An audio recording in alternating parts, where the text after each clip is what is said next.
الكبار بالجيش المصري يعني المجلس العسكري صحيح ما أعطوا الأمر بإطلاق النار على الثوار بساحة التحرير سنة 2011، ولكن هل تمنعوا عن إطلاق النار لأنه هن كانوا راغبين بحماية الثورة، أو هل تمنعوا لأنه أصلا الجنود والضباط الصغار ومتوسطي الرتب ما كانوا مستعدين يقمعوا الثوار بساحة التحرير؟ هون السؤال.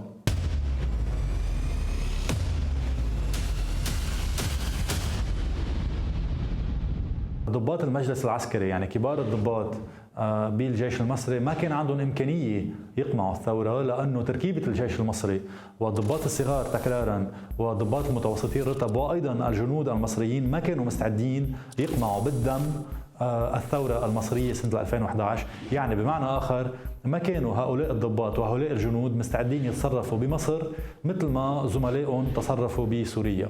بالمقابل الضباط الكبار كانت مصلحتهم مع النظام، وتاليا إذا لم ينقذوا حسني مبارك فلأنه ما كان عندهم إمكانية، فينا نقول بكثير من الثقة أنه طبقة كبار الضباط بالجيش المصري كانت ضد الثورة من اليوم الأول، وكانت إلى جانب نظام حسني مبارك حتى اليوم الأخير.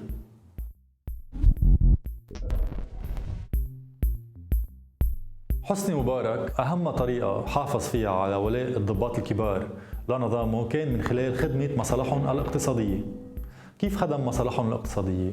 من ميلة كان عندهم الضباط الكبار إمكانية أنه يتقاعدوا بشكل مبكر، يعني بيتقاعدوا بنهاية الأربعينات من عمرهم أو أول الخمسينات، بيكون عندهم سنوات أخرى من العمل، كان يعينهم بوظائف مدنية تسمح لهم أنه يطلعوا مصاري وأيضا يكون وظائف يعني عندها برستيج. مثلا وظيفة المحافظ، إذا بندرس تركيبة المحافظين يلي عينوا في ظل حسني مبارك بيتبين لنا أنه حوالي 40% من المحافظين يلي عينهم حسني مبارك اجوا من خلفية عسكرية.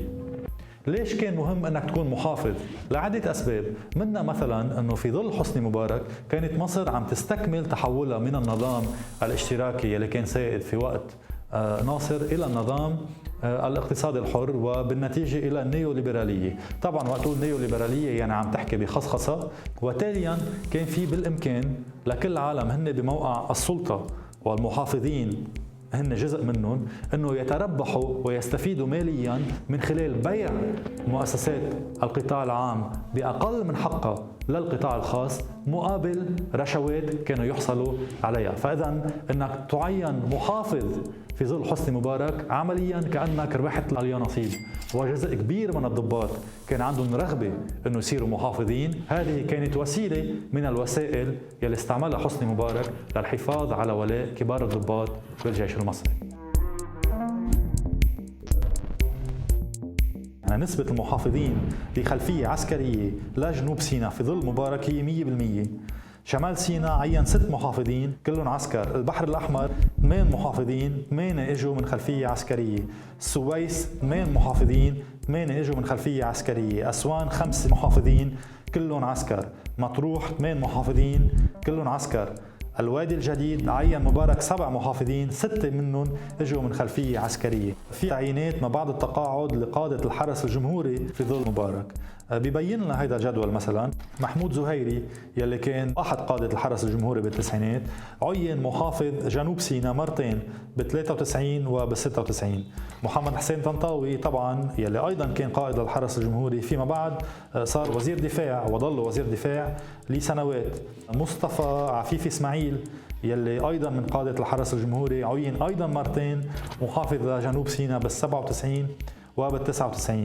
مجدي حتاتا عين رئيس الأركان وفيما بعد رئيس الهيئة العربية للتصنيع. حمدي وهيبة عين رئيس أركان وأيضا فيما بعد رئيس الهيئة العربية للتصنيع. صبري العدوى محافظ الإسماعيلية بال2004. محمد هاني متولي محافظ جنوب سيناء بال2006 و2008.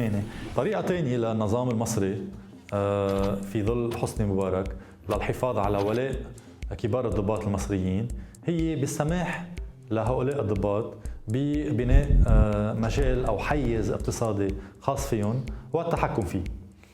طبعا في ارقام تزعم انه 40% من الاقتصاد المصري مسيطر عليه الجيش المصري او تحديدا الضباط الكبار المصريين. انا بعتقد انه هذا الرقم مبالغ به، ما في 40% من الاقتصاد تحت سيطرة الجيش المصري، ولكن حتى لو اخذنا بالتقديرات الاقل، يعني التقديرات ولعل الأقرب إلى الدقة يلي بتقول أنه الضباط المصريين مسيطرين على حوالي 5 أو 6 أو 7% من الاقتصاد المصري، هذا يعني أيضا أنه في مليارات الدولارات مسيطرين عليها هؤلاء الضباط وبيتحكموا فيها خارج أي رقابة. هلأ ليش خارج أي رقابة؟ لأنه زعم هؤلاء الضباط أنه كل شيء له علاقة بالجيش هو مسألة أمن قومي، وتاليا اقتصاد الجيش أيضا مسألة أمن قومي، وللحفاظ على الأمن القومي يجب الحفاظ على سرية الدور الاقتصادي للجيش، وتاليا ما قبلوا أنه لا البرلمان ولا أي جهة مدنية أخرى يكون عندها أي رقابة على دورهم الاقتصادي. يعني عمليا مليارات الدولارات يلي ذكرتها ما حدا بمصر بيعرف هود الضباط كيف عم يستعملوها، وهيدي المصاري منين عم تجي وين عم تروح. بالعقد الأخير خصوصا من نظام حسني مبارك توسع دور الجيش المصري الاقتصادي لا يشمل شراكات اقتصادية، يعني جوينت فينتشرز عملوها كبار الضباط مع كبريات الشركات العالمية، لا يشمل مثلا قطاعات عملاقة كتركيب السيارات بمصنع النصر، بإدارة مرفأ أسوان يلي بيلعب دور أساسي بالتجارة بين مصر والسودان، أيضا إدارة مشروع أبو زعبل الصناعي يلي الجيش بيملكه، طبعا في مصنع العريش للإسمنت إلى آخره. المزاعم يلي تقول أنه رواتب هؤلاء الضباط خيالية وأنه هؤلاء الضباط جمعوا ثروة من خلال دورهم الاقتصادي، هذه المزاعم على الأرجح صحيحة.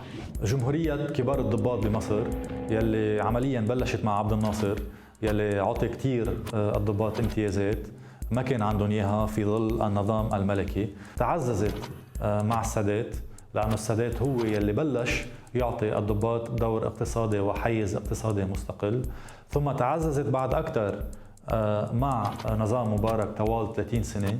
اليوم بالحقيقة كل المؤشرات تدل أنه السيسي أو نظام السيسي أيضا يعني حافظ على الحيز الاقتصادي للضباط وعم بيزيده، وأيضا حافظ على تعيينات الضباط بالمناصب المدنية العليا وعم بيزيدها. فكل المؤشرات تدل أنه جمهورية العسكر بمصر يعني إذا صح التعبير باقية وتتمدد.